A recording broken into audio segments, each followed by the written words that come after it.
Hey guys, it's time to answer your questions about the Norman conquest. Right now I'm going to just get on with the first question, and that is from Karen. Thanks, Karen.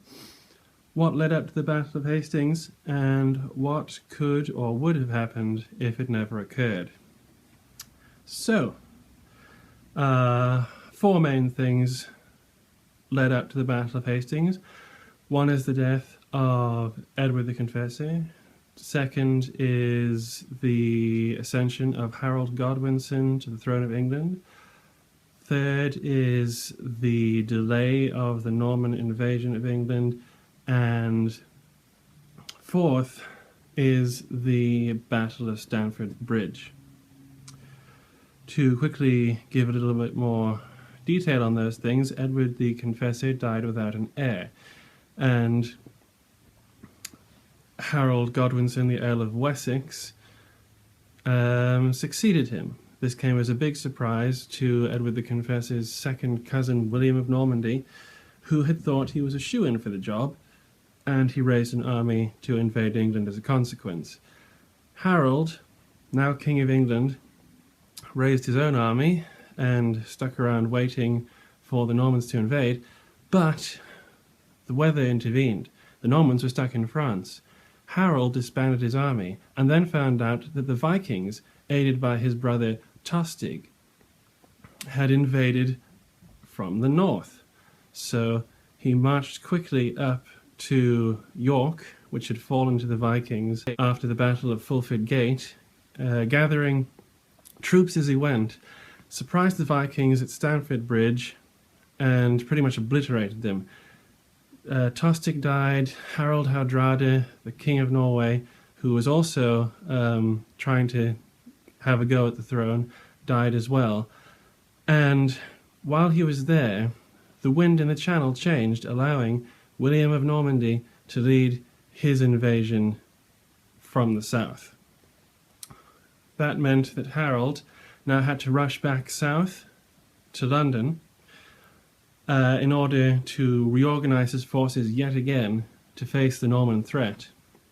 This is what led up to the Battle of Hastings. What would have happened if it hadn't happened, if that's the right sort of phraseology, is for anybody to guess. But in a sort of a limited strategic sense, if Harold had not fought the battle and sort of hung back, gathering his forces and waiting, he would have had a much greater opportunity, because William was in a time-sensitive situation. He had a lot of mercenaries, he had a lot of men hanging around, looting and plundering, but that was only going to keep them supplied for a certain amount of time. So time was of the essence, and it was in favor of Harold. So, next question. From the History Lass on Twitter, we have this question. Harold was named the heir at the deathbed by Edward the Confessor. William said he was named heir as well. Does any proof exist of this? Thanks for the question, History Lass. The answer is yes, there is proof. Chroniclers report that Edward the Confessor named William the heir to the English throne in order to outmaneuver his arch-rival at the time, Earl Godwin, who was Harold's father. Edward the Confessor had a long-standing history, good standing history as well, with Normandy, and it seemed like the perfect solution at the time. Added to that, of course, is the famous oath that Harold swore to William, promising to look after his interests there and make sure that he was able to succeed to the throne when Edward died. So we can safely say that, yes, William was given the okay. Thanks for the question, History Lass. Good one. Our next question comes from Keith Rowley on Twitter, and he asks why they, the Normans, bothered. Was the motive economics or just power? Well, little bit of both, but mostly power. Normandy was a strong nation, always had been since the early days, because obviously the Vikings had conquered it to begin with, and they sort of merged into the whole, kind of bought into the whole Frankish situation there. And it had just been growing and growing in strength since then, and especially under the leadership of the young and vigorous Duke William of Normandy. The problem was, of course, he was beset by many foes, and it would be just way more secure for him to be King of England, not just Duke of Normandy. So when the chance appeared for him to get a throne, he jumped at it, because that would make him almost as powerful, if not more powerful, than the King of the French, who was a almost perpetual irritant for a long time. So the attainment of England would set him up as one of the most powerful European rulers at a blow. So the next question comes from Bill McGill on WordPress. Hey Bill. And he asks, how did William get papal approval for the invasion, and what effect did it have? Good question. Well, simple answer there is that he sent an embassy to Rome, which pretty much moaned to Pope Alexander about all the reasons why Harold shouldn't be king, and pointing out all the reasons why William should be king. On that score, he had a pretty firm case, and there was no Saxons there to refute it. Pope Alexander was very inclined towards the Normans because he had been taught by the famous churchman Lanfranc, who would be the future Archbishop of Canterbury, and so he gave the okay, and he gave the embassy a standard and his ring to give to William. And the effect was essentially that Normandy could now attack England, another Christian nation, with greater confidence that other European nations, continental nations, would not then attack Normandy while their backs were turned.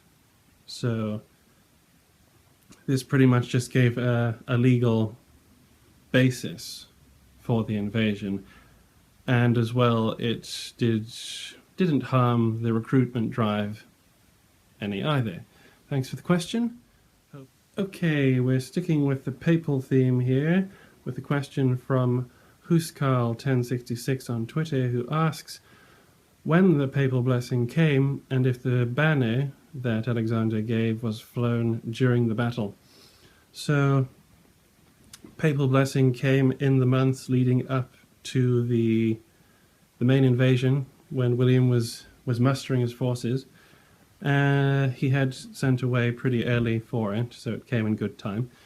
And the banner came with it, the return of the legation to Rome, so there's no reason to think that it wasn't flown from every high point at every possible situation wherever he went. This includes at the Battle of Hastings, because it's seen on the tapestry, and it kind of makes sense, to me at least, that he would have wanted to show that the Pope is with me, the Church is with me, to everybody. This includes the English, who had their own ideas had their own sort of separate ideas about how they ran things, because they didn't get along with Rome at that time, and so, which was another reason why the Pope gave his nod and a letter to the English Church telling them to fall in line with my guy William.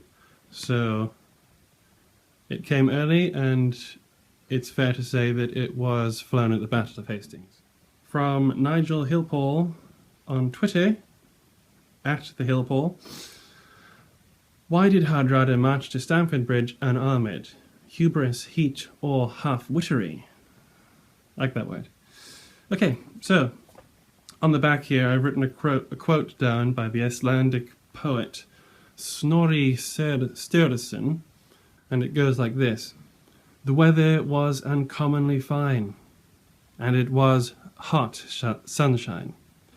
The men therefore laid aside their armour and went on land only with their shields, helmets, and spears, and girt with swords. All were very carefree. So, according to Snorri and other circumstantial evidences surrounding what we know in chronicles, because Snorri was a poet after all, so he's got artistic license sort of burdening him down, we can say that hubris played a part. He was not expecting Harold to get to Yorkshire so fast, was not expecting to fight a battle so soon after already defeating the Saxons once, so he was feeling pretty confident about himself. And then he was actually on his way to discuss a hostage handover on the day of the battle. And heat was also another reason. It was very hot that day, apparently, and he was a practical soldier. He knew, given he didn't think he was going to have to fight a battle, he figured there's no reason to go around fully armed when it's so hot.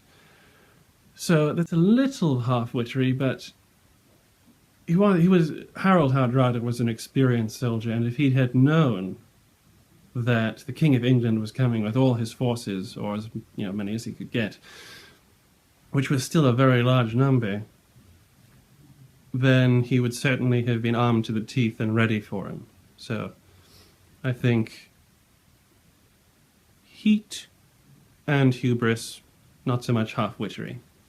Thanks for the question, Hill Paul. That's all for now, guys.